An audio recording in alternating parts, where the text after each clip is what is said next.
If you grew up in a Christian home, there were meals you ate without recipes, without choices, and without anyone explaining why they mattered. They just showed up, and supper happened. In this video, we are counting down 25 survival meals Christian grandparents depended on during tight seasons. These meals were cheap, reliable, and repeated often, not because they were exciting, but because they worked. Some of these dishes are still loved.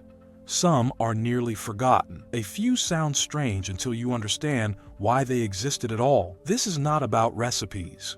It is about how food quietly held families together. Let's begin with number 25. Number 25, beans and cornbread. In a lot of homes, beans were not a side dish. They were the plan, the anchor, the thing you could count on when the week had already taken its share. A pot sat on the stove like it belonged there, bubbling slow, thickening as the hours passed. Onions went in first, their smell spreading through the house like an announcement. If a scrap of ham appeared, it was dropped in with care, as though it deserved a moment of respect. If not, the beans carried the whole job anyway, steady and forgiving. Then the cornbread came out, golden and steaming, and the kitchen softened around. Some people crumbled it into the bowl until it turned into a humble kind of feast. A spoonful could quiet the nervous edge in your chest, not because life suddenly got easy, but because you were fed and you were together. Number 24, fried potatoes and onions. Fried potatoes with onions could pull a whole house toward the kitchen without anyone calling. The pan hissed, the air filled up fast, and suddenly the day did not feel quite as heavy. Potatoes browned at the edges, onions melted into sweetness, sharp and gentle at the same time. Even a simple sprinkle of salt could make it feel like a real meal, the kind that showed up right on time. Sometimes bacon joined the skillet, and people smiled like they had been given a small gift. Other nights it was only potatoes and onions, and that was still enough. The sound of a spatula scraping old cast iron had a steady rhythm, like care turning into supper, one turn at a time. Number 23. Rice and gravy. Rice and gravy was a quiet kind of rescue. Rice stretched small into full, softening into a bed for whatever comfort could be made that night. Gravy did the heavy lifting. Sometimes it began with drippings saved in a jar. Sometimes it began with flour browned until it smelled deep and nutty. Someone stood over it and stirred with attention, scraping the corners like they mattered. When the gravy hit the rice, plain turned into rich. A few tiny bits of meat could make the bowl feel complete. People ate slowly, letting warmth settle into them, and the table felt steadier than it had all day. Number 22, biscuits and gravy. Biscuits and gravy carried the comfort of a full kitchen, even when the ingredients were simple: flour, a little fat, a hot oven, and hands that knew what they were doing. Biscuits rose into soft, steamy pillows that fogged the window glass and made the room smell like something safe. Gravy came from whatever the pan could offer: drippings when there were drippings, flour and milk when there were not, pepper shaken in with confidence, the kind that comes from repetition. If sausage showed up, it felt like a small celebration, though nobody called it that. This meal often arrived when everyone was tired but still wanted to sit down together. Plates passed, chairs scooted. Someone reminded the kids to say grace. The first bite tasted like warmth and quiet satisfaction, like ordinary things could still feel abundant. And for a few minutes, the day stopped demanding so much. Number 21, tuna noodle casserole. Tuna noodle casserole was proof that one can could become a plan. Noodles boiled up soft, tuna mixed in, and something creamy to bind it all together. Whether it came from a can or from a sauce, stirred slowly on the stove.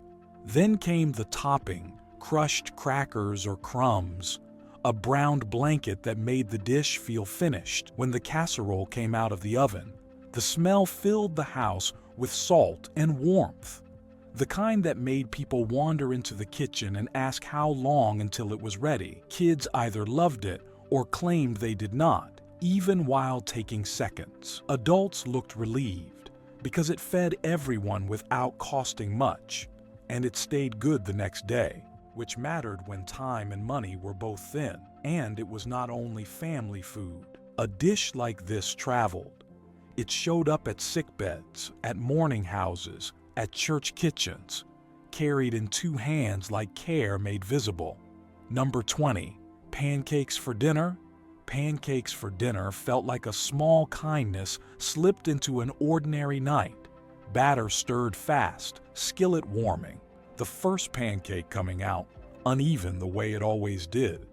Butter melted into the top. Syrup, when it was around, made the room feel brighter. When it was not, sugar and butter still turned it sweet enough to feel like a break. Forks scraped plates. Someone laughed at something small. It was not a grand moment, but it was a gentle one, the kind that made a hard day end a little softer. Number 19, buttered noodles. Buttered noodles were simple on purpose. Noodles boiled, drained, and tossed with butter until they shined. Salt, maybe pepper, maybe nothing more. For a child, it tasted like calm. For an adult, it tasted like a break. It was the meal that arrived when the pantry needed mercy, and nobody had energy for anything complicated. It stretched far, too. A small pot could feed a whole table, and leftovers did not cause trouble the next day. Quiet food, honest food, the kind that let a house settle down. Meals like this were so normal at the time that most kids never thought to question them. You just ate, got up, and went on with your night. It was only years later that many people realized how much those ordinary dinners were holding together. Number 18, peanut butter bread. Peanut butter bread showed up when the kitchen needed something fast that still felt like care. Bread on a plate, peanut butter spread thick, edge to edge, no fancy talk. It stuck to your mouth and demanded a drink, so a glass of water or milk often appeared beside it. Someone might cut it neatly, trying to make it feel like a treat, even when it was simply what could be offered. A quick prayer often came first, not because the meal was impressive, but because gratitude did not wait for abundance. The taste was simple, but the memory carries more than flavor. Number 17, cabbage and bacon. Cabbage and bacon could make the whole house smell like supper, even when there was not much to eat. Cabbage went into the pot chopped rough and cooked down fast, turning soft and silky, filling the air with something honest. Bacon might come next. Sometimes it was only a few pieces. Sometimes it was only the grease saved in a tin by the stove. Either way, that smoky richness changed everything. It made cabbage feel like it belonged at the center of the table, not pushed to the side. People ate it with bread, with potatoes, with anything that could soak up the juices. The meal looked humble, but it felt complete. There was a sort of peace that came from a hot pot and a full bowl, the kind that did not need to be explained. You could hear the lid clink, smell the steam, and watch someone dip bread into the broth without wasting a drop. Supper like that was not flashy, but it was faithful. Number 16, hot dog potato skillet. A hot dog potato skillet was what happened when you needed something quick, filling, and friendly to a tight budget. Potatoes were diced and tossed into a pan until they started to crisp. Hot dogs were sliced into coins and browned at the edges. The sound was half the charm. That steady crackle made the kitchen feel like it had momentum. The smell was sharp and salty, and it pulled people in from the living room without any announcement. Kids liked it because it looked like a real meal, not a sad one. Adults liked it because it fed everyone and did not require a lot of energy. A squirt of ketchup, a shake of seasoning, whatever was left in the cabinet could make it feel finished. This was the kind of supper that showed up on busy nights, between homework and church events and early mornings. Not perfect, not proud, just effective. And when it hit the table, nobody stayed hungry, which was the real victory. Number 15, ramen with egg. A packet of noodles could sit in the pantry for a long time, waiting for the day it was needed. The broth was salty and quick, a kind of comfort that arrived fast. But the egg changed the whole story. Crack it into the steam and watch it swirl. The yolk turned the broth richer. The whites softened into ribbons. Suddenly, the bowl felt sturdier, like it had real strength in it. It was a small upgrade, but it carried meaning. Someone cared enough to make the simple thing better. This meal often showed up when people were tired and still had mouths to feed. The kitchen light was dim, the house quiet, the bowl warm between your hands. It was not about impressing anyone. It was about making it through the night with something hot inside you. Restaurants may dress noodles up and charge for the spectacle, but the heart of the meal is still the same. Warm broth, soft noodles, an egg dropped in like a promise. Number 14, creamed something on toast. Creamed something on toast belonged to the era of making do without making a show of it. A pale, thick sauce came together with flour and milk when there was milk, and came together anyway when there was. Bits of meat might be stirred in, chopped small so they felt like more. Then it all went over toast until the bread softened and a fork became necessary.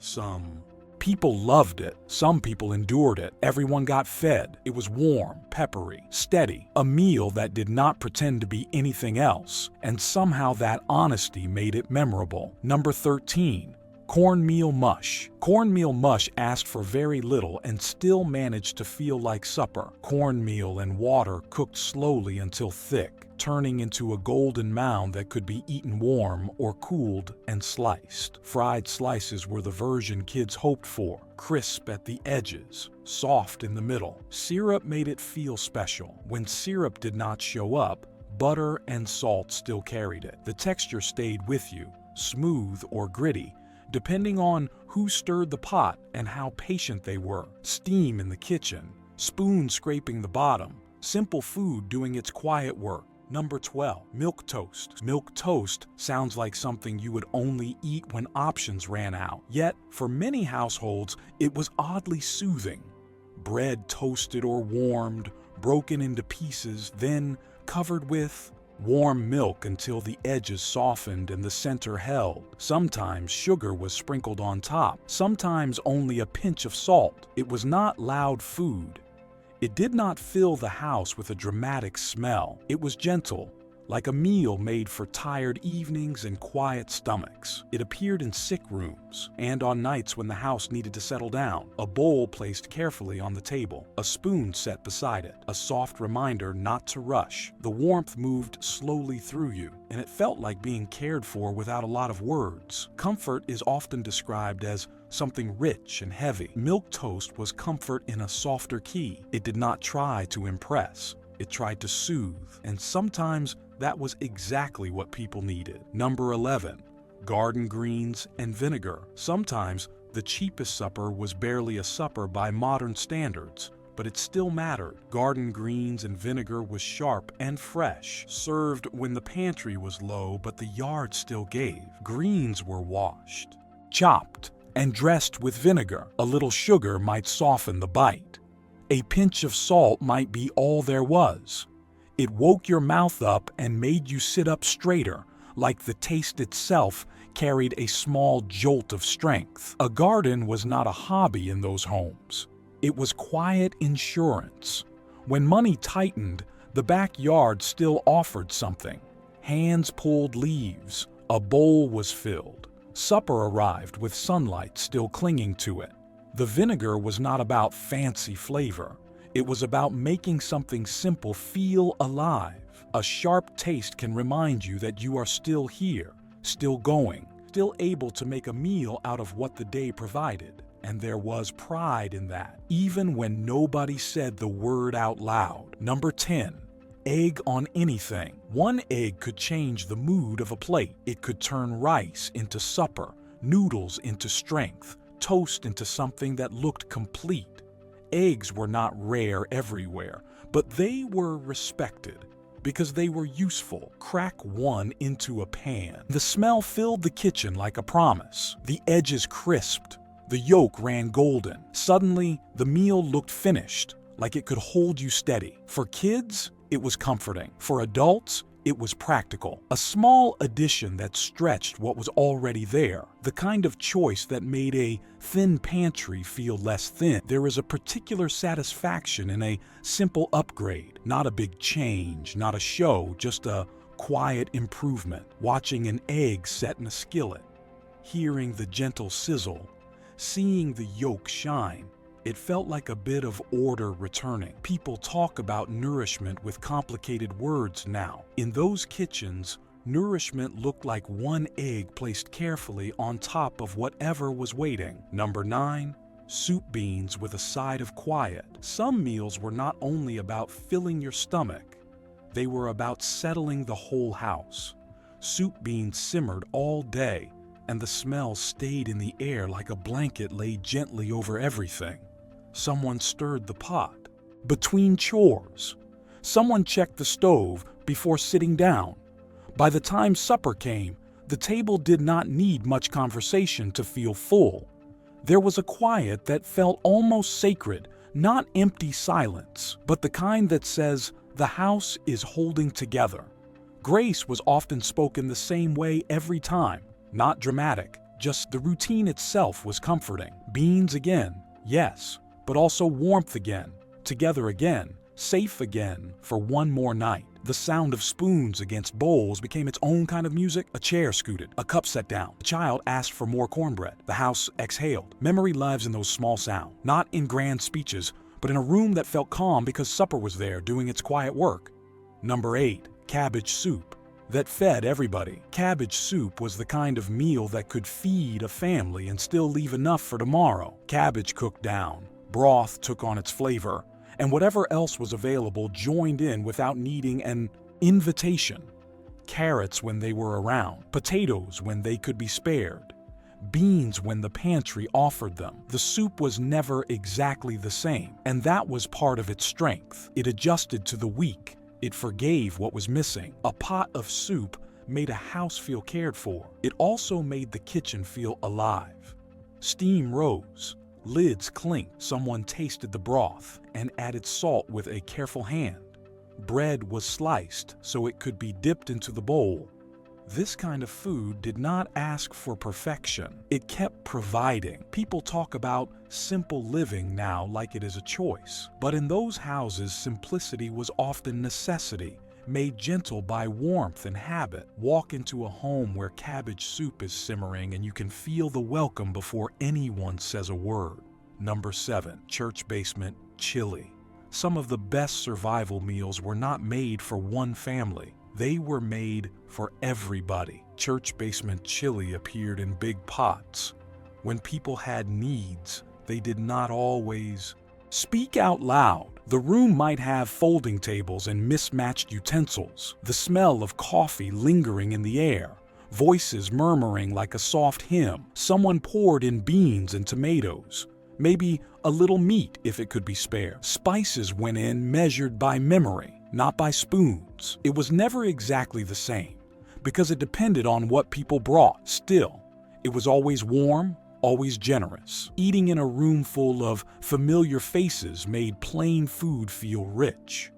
A bowl in your hands, a chair pulled out for you, someone asking how you are doing and meaning. Faith often looks like small actions repeated. A ladle, a smile, a second helping offered without questions. People might not remember the exact taste, but they remember the feeling of being included, fed, and seen. That is a kind of comfort no grocery store can sell. Number 6, bread and butter with something sweet. Bread and butter was the foundation on nights when the kitchen did not offer much else. Add something sweet, and it became a small kindness you could taste. Jam might appear in a thin layer. Honey might be drizzled carefully. Sometimes it was only sugar sprinkled on top, sparkling. Someone decided the day deserved a softer ending. A grandparent might spread the butter all the way to the edges and hand a child the slice with the sweetest corner. Little gestures like that mattered, not because the food was grand, but because the care was. Number 5, hard bread soaked in coffee or broth. Hard bread soaked in coffee or broth sounds strange until you picture the alternative. A heel of bread that had gone stiff was not thrown away. It was given one more chance. Coffee warmed it in the morning, softening it enough to chew. Broth did the same when something savory was needed. The bowl was humble, but the purpose was clear. In those kitchens, waste carried weight. Stale bread stayed food until it truly could not. Bread torn, liquid pour, a spoon stirring until it softened. Quiet. Practical, steady. One more. Night made manageable. Number 4. Potato soup. Potato soup could look plain in the pot, yet it rarely felt plain in the bowl. Someone peeled potatoes by the window, the light catching the wet shine of each slice as it hit the cutting board.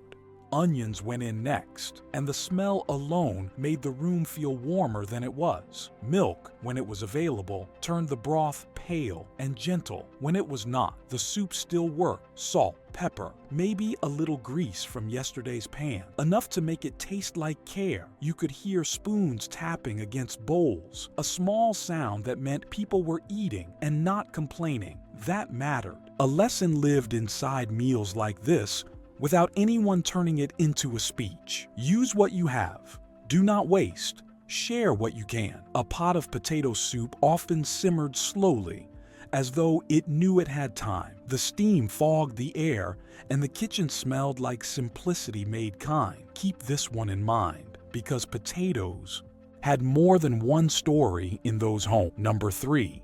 Potato peels and waste-nothing soup. This is where the list stops feeling charming and starts feeling honest. Potato peels and waste-nothing soup came from a mindset that refused to throw away anything that could still help. Peels, onion ends, tired vegetables that did not look pretty anymore, all of it went into the pot. The broth turned thin and practical, tasting like the leftovers of the week. Some people added flour to thicken it. Some added a spoonful of fat to give it body. Often it stayed light, but it stayed hot, and heat mattered. There is a difference between a meal you choose and a meal you need. This one belonged to the second category. It was the tougher cousin of potatoes, the version made when the kitchen was almost out of options. And yet, it was served without theater. No shame, no apology, just a bowl placed in front of you like any other. In a house shaped by faith, feeding a family was an act of love. Even when the pot was mostly scraps. It is easy to toss peels now without thinking. In those kitchens, peels were tomorrow, and tomorrow was worth protecting. Number 2, liver and onions. Liver and onions is the meal that splits childhood memories into 2 piles, the ones you loved and the ones you endured. The smell could be strong. The texture was different from anything else on the plate. Some kids tried bargaining with their eyes before they eat. Liver was cheap and full of what the body needed. And for people who had seen what hunger could do, that mattered more than preferences. Onions were cooked down until sweet. Their softness meant to soften the sharpness of the meat. Potatoes or bread helped too, the way a steady side can help you get through a difficult mouthful. This meal often arrived with a familiar reminder to be thankful, not always as a scold, sometimes as a simple statement of reality. Food was not guaranteed. Complaining did not create more of it. So you ate what was served, and you learned something about endurance. Years later, some people taste liver again and understand the wisdom behind it. Not because it suddenly becomes their favorite, but because it tells the truth. It says, we did what we had to do, and we kept going. Number 1, water pie. Water pie is one of those desserts that sounds like somebody made it up to tease you. But it was real. A pie shell, sugar, flour, butter when it could be spared, and water. That was the list. The oven did the rest. The filling set up soft and sweet, not rich like custard, but comforting in its own quiet way. The purpose was never to impress. The purpose was to offer children a slice of normal when normal was hard to afford. A dessert that let a family pretend, just for an evening, that things were not so tight. Some people felt a strange embarrassment about loving it, as though admitting it tasted good meant admitting how little there was. Yet, the memory remains because someone tried. Someone chose joy even when the pantry was thin. Someone wanted the table to feel kind. That is why water pie lingers in stories. Not as a culinary masterpiece, but as evidence of love with limited ingredients. A small sweetness made on purpose, in a quiet kitchen, by a hand that refused to let hardship take everything. These meals were simple, but they were never empty. They carried the sounds of a kitchen settling down, the smell of onions meeting heat, the comfort of knowing supper would show up even when the week felt heavy. In homes shaped by faith, the lesson was not only how to stretch food, but how to stretch hope, patience, and care for one another. Before you go, I'd love to hear from you. Which one did your family lean on the most? And what is the smell you remember most from that era? One that takes you back instantly. If this kind of time travel feels like home to you, you belong here. Subscribe so you do not miss what is coming next. We are stepping into a different kind of memory next time, looking at 1980s Christian things that are not socially acceptable today, and the stories behind why they disappeared.